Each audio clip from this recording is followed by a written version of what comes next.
Stick with the lactose-free foods. Doesn't look like white flavored water.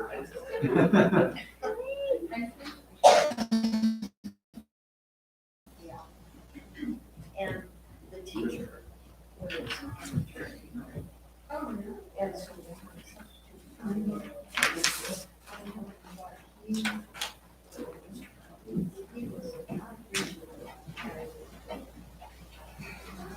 Good morning.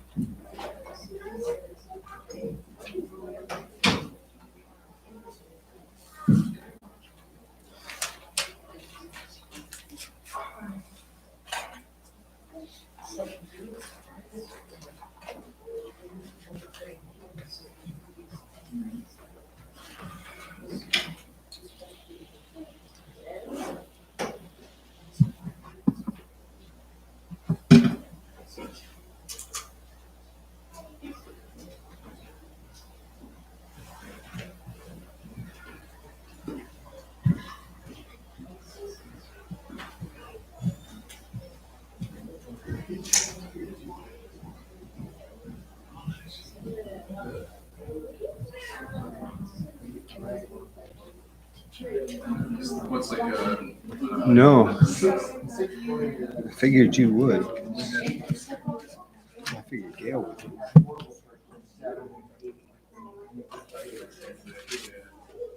yeah, one of these you don't want to shoot for the Roosevelt Oaks. Oh, yeah.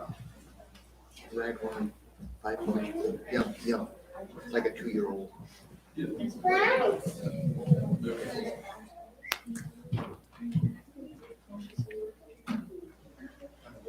I might go straight home.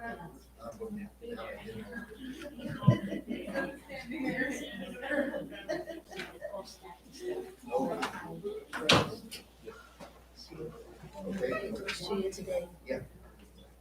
Okay. I meant to bring that mail when I came to your place the other day.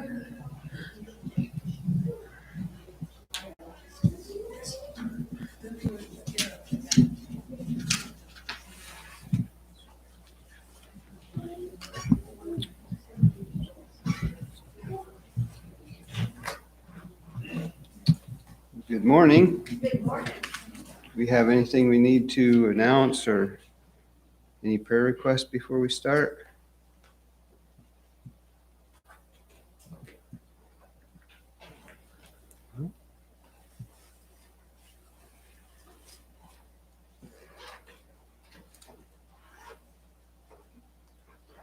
Anybody know how Vaughn and Joanne are? And They call me and say we have COVID. right, yeah, I knew they had that, but I She said didn't they were know. pretty sick a couple days ago, so I haven't heard anything. Yeah, I haven't either.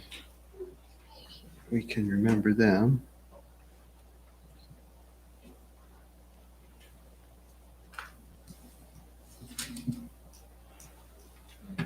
They had a fever.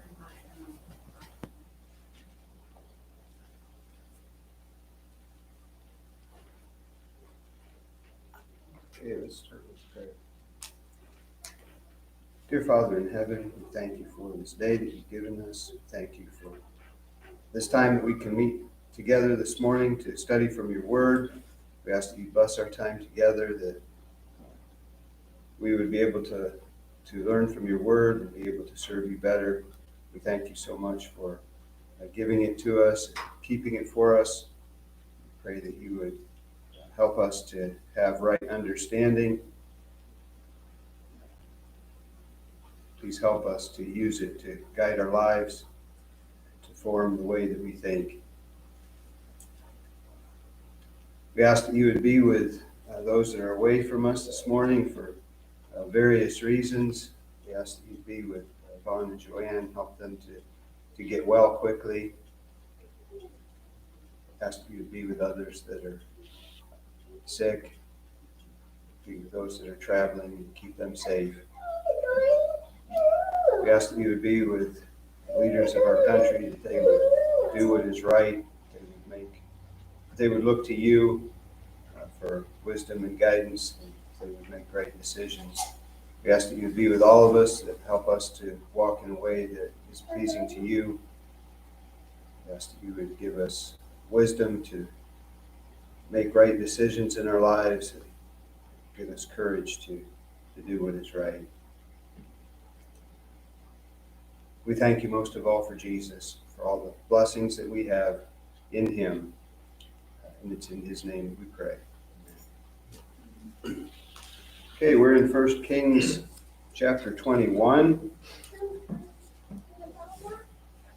We've had several chapters here with Ahab as king. And then we have the story here that Ahab's probably most remembered for.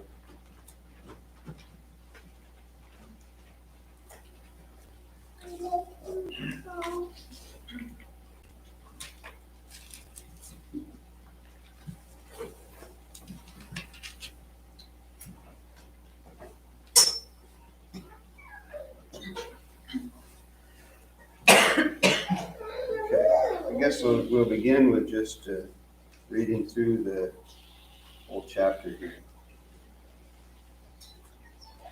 And it came to pass after these things that Naboth the Jezreelite had a vineyard, which was in Jezreel, hard by the palace of Ahab king of Samaria. And Ahab spake unto Naboth, saying, Give me thy vineyard, that I may have it for a garden of herbs, because it is near unto my house, and I will give thee for it a better vineyard than it. Or if it seem good to thee, I will give thee the worth of it in money. And Naboth said to Ahab, The Lord forbid it me, that I should give the inheritance of my fathers unto thee. And Ahab came into the house, heavy and displeased, because of the word which Naboth the Jezreelite had spoken to him. For he had said, I will not give thee the inheritance of my fathers. And he laid him down upon his bed, and turned away his face, and would eat no bread. But Jezebel his wife came to him, and said unto him, Why is thy spirit so sad that thou eatest no bread? And he said unto her, Because I spake unto Naboth the Jezreelite, and said unto him, Give me thy vineyard for money, or else, if it please thee, I will give thee another vineyard for it. And he answered, I will not give thee my vineyard. And Jezebel his wife said unto him, Dost thou now govern the kingdom of Israel? Arise, and eat bread, and let thy heart be merry. I will give thee the vineyard of Naboth the Jezreelite. So she wrote letters in Ahab's name, and sealed them with his seal, and sent the letters unto the elders and to the nobles that were in his city, dwelling with Naboth. And she wrote in the letters, saying, Proclaim a fast, and set Naboth on high among the people. And set 2 men, sons of Belial, before him, to bear witness against him, saying, Thou didst blaspheme God and the king, and then carry him out, and stone him, that he may die. And the men of his city, even the elders and the nobles who were the inhabitants in his city, did as Jezebel had sent unto them, and as it was written in the letters which she had sent unto them. They proclaimed a fast, and set Naboth on high among the people. And there came in 2 men, children of Belial, and sat before him. And the men of Belial witnessed against him, even against Naboth, in the presence of the people, saying, Naboth did blaspheme God and the king.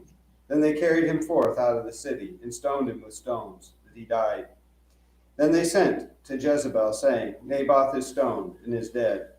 And it came to pass, when Jezebel heard that Naboth was stoned, and was dead, that Jezebel said to Ahab, Arise, take possession of the vineyard of Naboth the Jezreelite, which he refused to give thee for money, for Naboth is not alive, but dead. And it came to pass, when Ahab heard that Naboth was dead, that Ahab rose up to go down to the vineyard of Naboth the Jezreelite, to take possession of it. And the word of the Lord came to Elijah the Tishbite, saying, Arise, go down to meet Ahab, king of Israel, which is in Samaria. Behold, he is in the vineyard of Naboth, whither he is gone down to possess it. And thou shalt speak unto him, saying, Thus saith the Lord, Hast thou killed, and also taken possession? And thou shalt speak unto him, saying, Thus saith the Lord, In the place where dogs lick the blood of Naboth, shall dogs lick thy blood, even thine. And Ahab said to Elijah, Hast thou found me, O mine enemy? And he answered, I have found thee, because thou hast sold thyself to work evil in the sight of the Lord. Behold, I will bring evil upon thee, and will take away thy posterity, and will cut off from Ahab him every male, and him that is shut up and left in Israel. And will make thine house like the house of Jeroboam, the son of Nebat, and like the house of Baasha, the son of Ahijah, for the provocation wherewith thou hast provoked me to anger, and made Israel to sin. And of Jezebel also spake the Lord, saying, The dog shall eat Jezebel by the wall of Jezreel. Him that dieth of Ahab in the city shall the dogs eat, and him that dieth in the field shall the fowls of the air eat. But there was none like unto Ahab, which did sell himself to work wickedness in the sight of the Lord, whom Jezebel his wife stirred up. And he did very abominably in following idols, according to all things, as did the Amorites, whom the Lord cast out before the children of Israel. And it came to pass, when Ahab heard those words, that he rent his clothes, and put sackcloth upon his flesh, and fasted, and lay in sackcloth, and went softly. And the word of the Lord came to Elijah the Tishbite, saying, Seest thou how Ahab humbleth himself before me? Because he humbleth himself before me, I will not bring evil in his days, but in his son's days will I bring evil upon his house.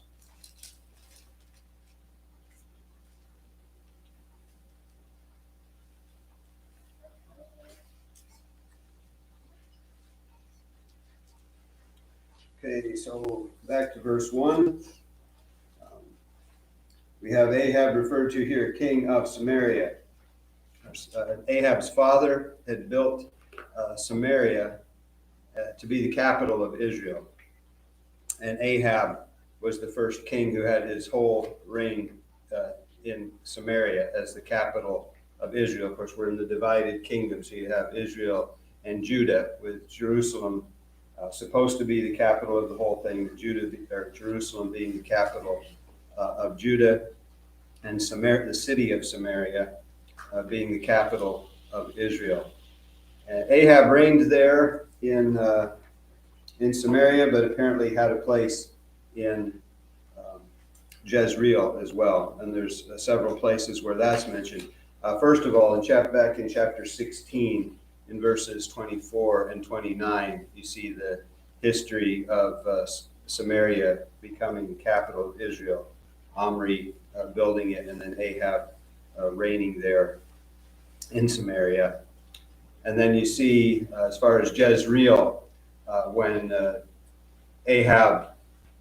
rain came again, Ahab was in his chariot, and he went on to Jezreel ahead of the rain, and Elijah ran ahead of him to Jezreel.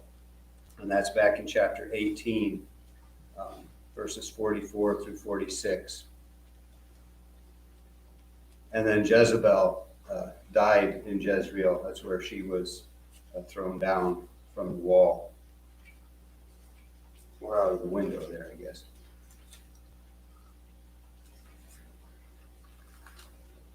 So Ahab has his place in Jezreel, and he wants Naboth's vineyard because it's next to his house, and he would like to have a garden there, as we see in verse 2, as he asks to either trade that vineyard for another one that's better, or to pay him for it. So that seems like a reasonable offer that Ahab is making to Naboth. As we see Naboth's answer in verse 3, the Lord forbiddeth me that I should give the inheritance of my fathers unto thee. Let's go back in Leviticus. You see that apparently what Ahab was asking for was not allowed. He apparently was asking this to be a permanent thing, which I guess the trading would especially show that. But the land was not to be sold for good. It wasn't to be sold as a permanent arrangement. It really essentially could be leased. It could be sold, but it had to be returned to the owner, because you were just buying the right to grow the crops on it. Let's go to Leviticus chapter 25, starting in verse 14. And if thou sell aught unto thy neighbor, or buyest aught of thy neighbor's hand, ye shall not oppress one another. According to the number of years after the Jubilee thou shalt buy of thy neighbor, and according unto the number of years of the fruits he shall sell unto thee. According to the multitude of years thou shalt increase the price thereof, and according to the fewness of years thou shalt diminish the price for it. For according to the number of the years of the fruits doth he sell unto thee. Is at the year of Jubilee everything returned to the original owner, so the price is dependent on how many years you're getting to use that land. Ye shall not therefore oppress one another, but thou shalt fear thy God, for I am the Lord your God. Wherefore ye shall do my statutes and keep my judgments and do them, and ye shall dwell in the land safely. And the land shall yield her fruit, and ye shall eat your fill, and dwell therein in safety. And if ye shall say, what shall we eat the 7th year? Behold, we shall not sow nor gather in our increase. Then I will command my blessing upon you in the 6th year, and it shall bring forth fruit for thee 3 years. And ye shall sow the 8th year, and eat yet of old fruit until the 9th year, until her fruits come in, and ye shall eat of the old store.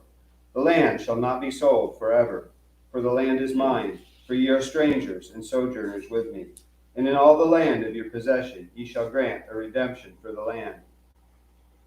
If thy brother be waxen poor, and hath sold away some of his possession, and if any of his kin come to redeem it, then shall he redeem that which his brother sold.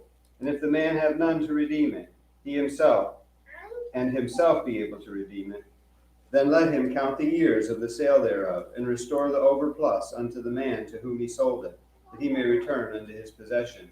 But if he be not able to restore it to him, then that which is sold shall remain in the hand of him that hath bought it until the year of Jubilee.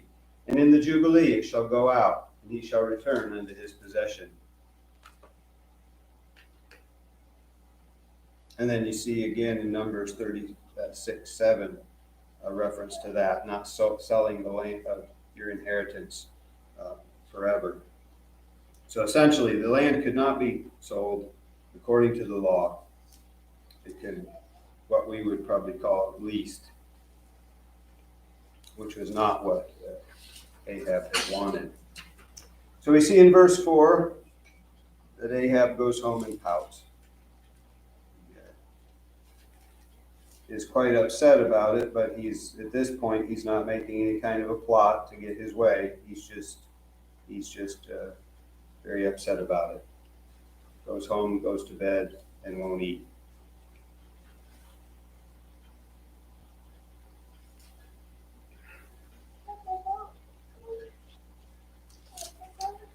So then in verses 5 and 6, we see that the influence, or not just the influence on Ahab to do evil, but actually carrying out the evil, Jezebel, his wife. Go back to chapter 16 of 1 Kings, get to verse 31. And it came to pass, as if it had been a light thing for him to walk in the sins of Jeroboam the son of Nebat, that he took to wife Jezebel, the daughter of Ethbaal, king of the Sidonians, and went and served Baal and worshipped him. So you see Ahab here, that measure of the kings. If they're doing evil and following idols, you find them being compared to Jeroboam, who kind of began that among the kings, that in setting up the idols there. And he's walking in his ways. And if that was a light thing, he took Jezebel as a wife. And she's a foreign woman, which was forbidden, and a worshiper of Baal. And you see the evil that she does in killing the prophets and in taking charge of this situation. And in verse 7, you see her answer to the situation. You're the king. Don't you govern Israel? You can get whatever you want. Is her attitude toward this. Is what's the point of having this power if you can't get whatever you want? Of course, we see some degree of that in many leaders take their position, use it to enrich themselves, even in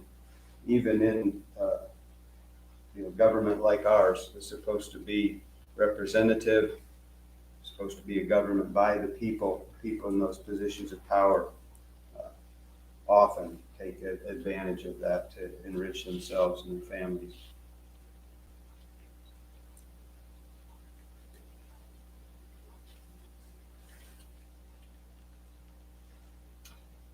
And so 8 through 10, we see her plan.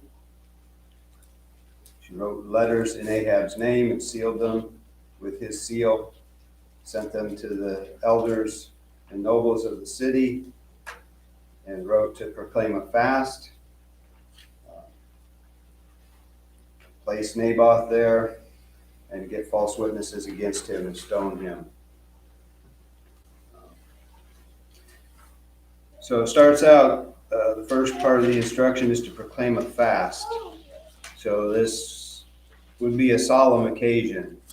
I think it carried, the idea that something is wrong, there's some guilt, they're fasting for some reason. And you could compare it, as you look at this, there's some comparison to Joshua 7, where Achan had taken the things that he wasn't supposed to take. And of course, that was God's direction, but the people all came together, and Achan was singled out and then stoned. There's some comparison to this in the way this was held out. There was a fast, and it's to set Naboth on high. The King James said, I think some say, set him at the head of the people. But that, I think, carries the idea like that he's on trial. He's the one there. This is focused on Naboth. They're fasting because something's wrong. Naboth is set at the head. And then they bring in the false witnesses. They bring in 2 false witnesses.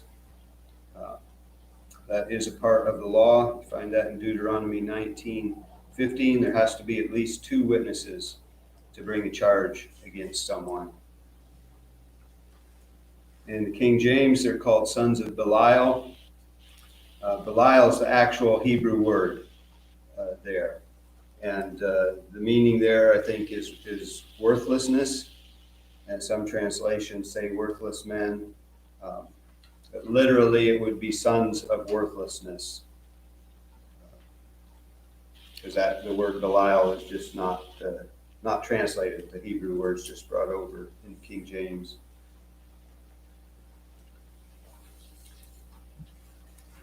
And their charge against him is that he has blasphemed God and the king.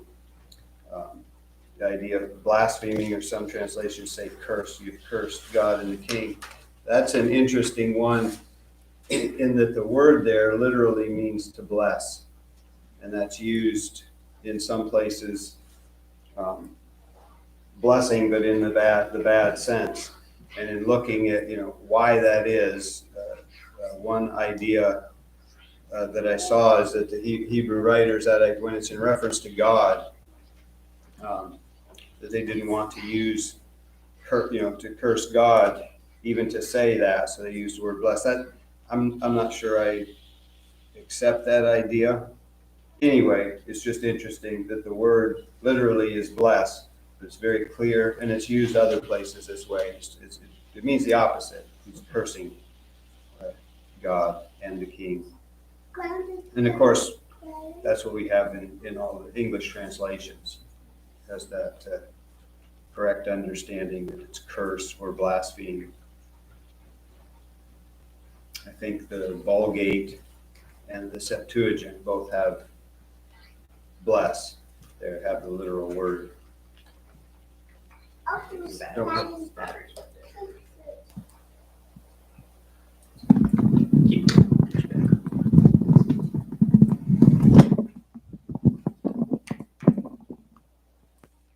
Anybody have any comments or questions?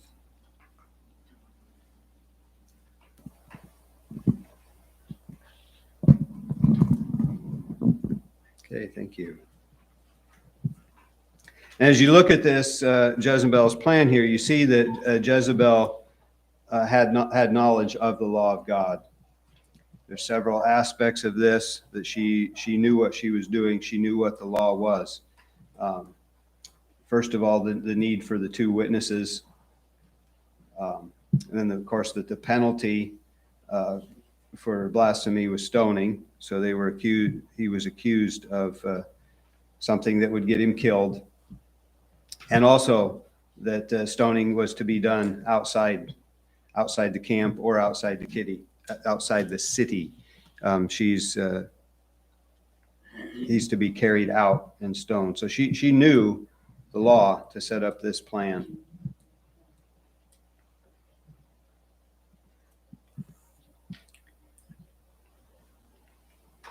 And then you see in verses 11 through 14 that the men of the city carried out these instructions. Apparently, there was no one that dared to refuse to participate in this murder. You see that Jezebel had wrote the letters in Ahab's name and sealed them with his seal. This was done with the king's authority. But they knew that the instructions came from her. You see that when Naboth is dead, they send the news to her that he's dead. So they understood, even though this was done in Ahab's name and with his seal, that this was Jezebel's instructions. And likely they would have feared Jezebel even more than Ahab if it had come from Ahab. You see back in chapter 18 where Jezebel had killed the Lord's prophets. They knew what she was capable of, and that she had the king's approval in doing that.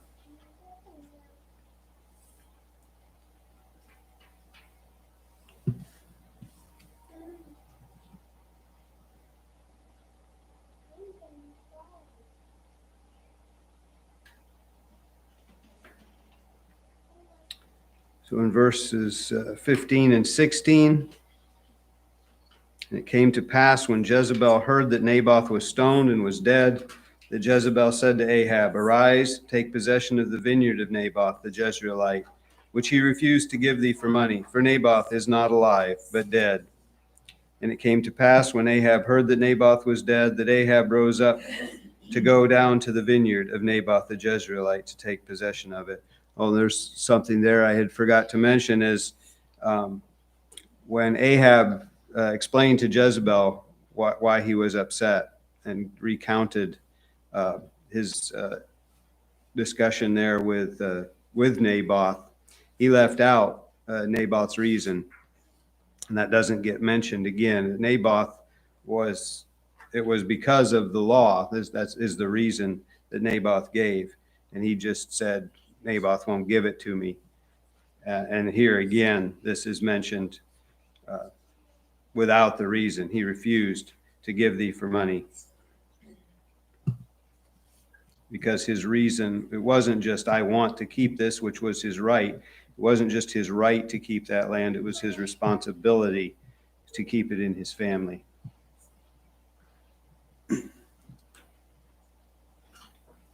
But here he goes to take possession of it. And this is something that he could not have done if Naboth had had any heirs. And of course, the point of Naboth keeping it was that it would continue in his family, that it would go to his heirs. But we see that Jezebel had taken care of that as well. If you look over in 2 Kings chapter 9,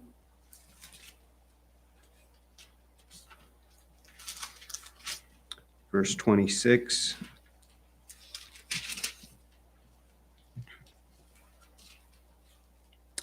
As Jezebel's judgment is coming on her, you see Jehu saying this, "Surely I have seen yesterday," that just means in the past, it wasn't the next day. "Surely I have seen yesterday the blood of Naboth and the blood of his sons, saith the Lord, and I will requite it thee in this plat, saith the Lord. Now therefore take and cast him to the plat of ground according to the word of the Lord." So this is Joram, actually, that has just been killed, and Jezebel is about to be killed. But God has seen the blood of Naboth and the blood of his sons. So apparently his sons were executed as well. And that's another reason that bringing to mind Joshua 7, where Achan was executed for taking that stuff. His whole family was executed along with him. And it appears that this is what also happened to Naboth here. That it wasn't just Naboth, but his sons also were killed, because in the judgment that's brought on Ahab and Jezebel, it's avenging the blood of Naboth and his sons.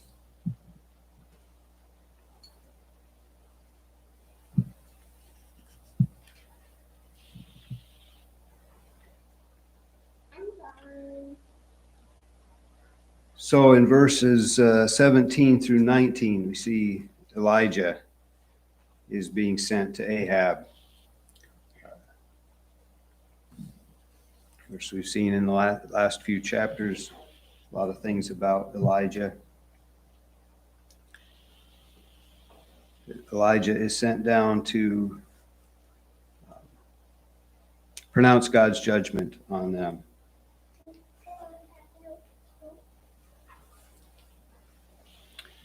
Ahab's, when he sees him, is, "Have you found me, O mine enemy?" So he considers Ahab considers Elijah, of course, his personal enemy for all the troubles he gives him.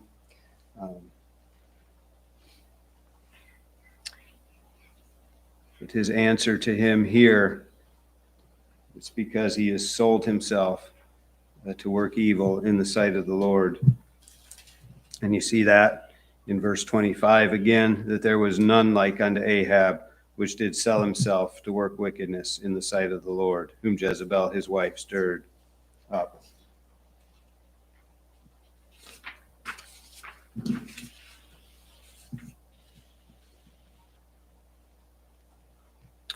And then in the next few verses, 21 through 24, you see God's judgment on Ahab and Jezebel, along with verse 19 before, that the dogs will lick the blood of Naboth, or will lick the blood of Ahab as they lick the blood of Naboth.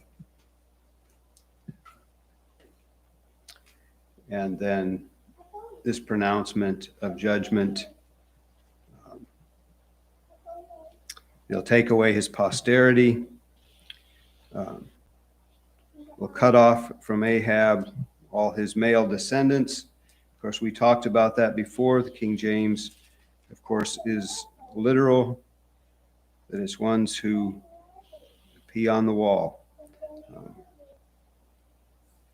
So that's the literal translation of that. And most just say males, but there'll be left no males, and that's mentioned in several judgments against these kings. And then in the King James, it's "in him that is shut up and left in Israel." And that's kind of an interesting phrase. Let's see. The words there, shut up and left. To be shut up is, that's pretty much literal. That word means enclosed.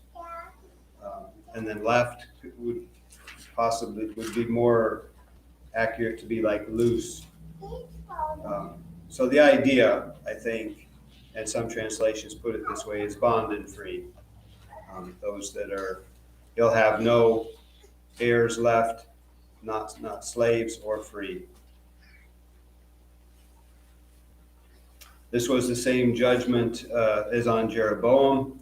If you go back and read that in 1 Kings chapter 14, 9 through 16, it sounds very much the same. The wording is very much the same here as the judgment on Jeroboam, that he'll have no one left.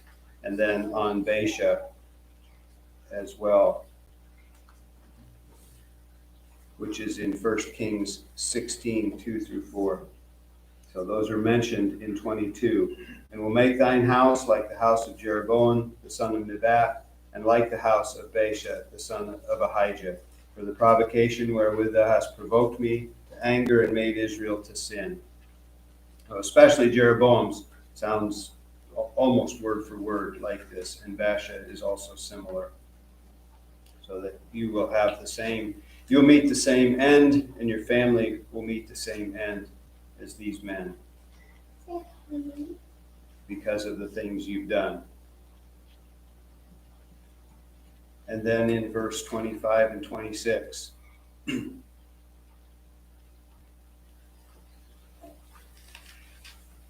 there was none like unto Ahab, which did sell himself to work wickedness in the sight of the Lord, whom Jezebel his wife stirred up. And he did very abominably in following idols, according to all things, as did the Amorites, whom the Lord cast out before the children of Israel. So there was none like Ahab to sell himself to do evil, none of the kings as bad as this, in following the idols according to all things of the Amorites. So he's following the idols, he's worshiping the idols, and he's doing it in the way of the Amorites that God had cast out. So you've got both the idols, and I think you find a lot of God's people like dabbling with the idols. They worship them, but Ahab, of course, due to Jezebel, who was, of course, grown up in idol worship. She was devoted to Baal her whole life. Carried him away into that. But this wasn't just a little bit of idol worship. He was doing it in the same way of the Amorites, who were cast out because of their wickedness. And so what they have here then is a king like the nations have, which is what the people of Israel had asked for. A king, give us a king like the nations have. And so they have a king who's worshiping idols like the Amorites. And this was even what happened here is even a part of the warning in 1 Samuel 8:14, when the people asked for a king there in verse 14. One of the things that is said is that he will take your fields and your vineyards. So this whole thing began because Naboth wanted to take that vineyard. So as far as the kings here, there was none worse, none that did evil to the degree that Ahab did.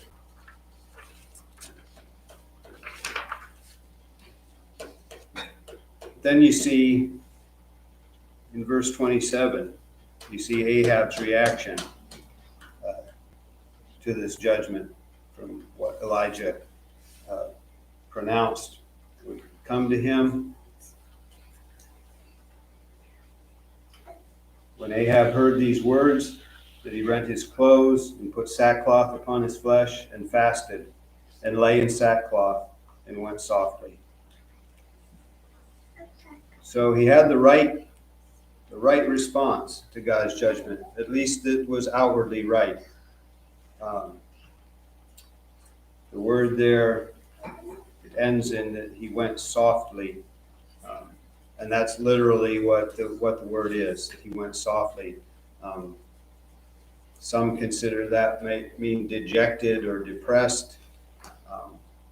Another idea is that he went barefoot. But as the king, he went softly, or whatever that means. The idea of being dejected or depressed doesn't quite seem right to me. That's how we saw Ahab there in verse 4. When he didn't get his way, he was acting dejected and depressed, and that was clearly not a right attitude. So I don't think dejected, like the idea of him feeling sorry for himself, of course, that certainly is a part of it, but that idea of going softly, I think, is the idea of the humbleness. So whether he's barefoot, his attitude is changed to an attitude here of softness.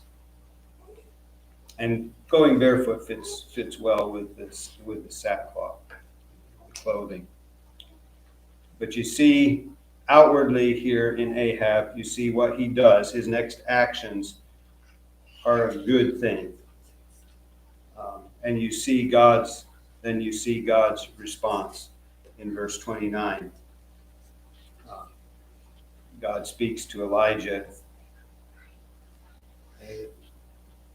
Essentially, you see how Ahab humbles himself before me. God chooses to delay the judgment that's coming on him because Ahab here humbles himself.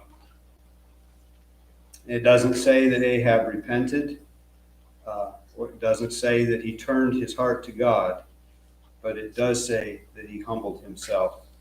He had the appearance of being humble, and God, that affected God's judgment. He delayed the full judgment on Ahab simply because he humbled himself. And this, of course, would be, a public lesson to all of them, and a lesson to us that is the right response. At least that much. You see God here willing. He's prepared to be merciful to the most wicked of kings. There's none worse. And he was ready to be merciful. He delayed his judgment here. You can imagine what if Ahab had turned his heart to God. Of course, there would still be consequences for the murder and the other evil things that Ahab did. But God's ready to forgive. And if you look at this and consider, what Ahab and Jezebel did, it's very similar to what David did. David saw what he wanted and took it, and then he sent to have others kill a man to hide that sin, and resulting in being able to keep what he wanted. And you see, of course, God's mercy when David turned to God, that God forgave him. So you see a king like David, who was righteous, a man after God's own heart, but he fell into this terrible sin, and you see God's mercy on him. And then you see the worst king here, that God's prepared to show mercy even to the very worst king when he humbles himself before God. Anybody have any comments or questions before we close?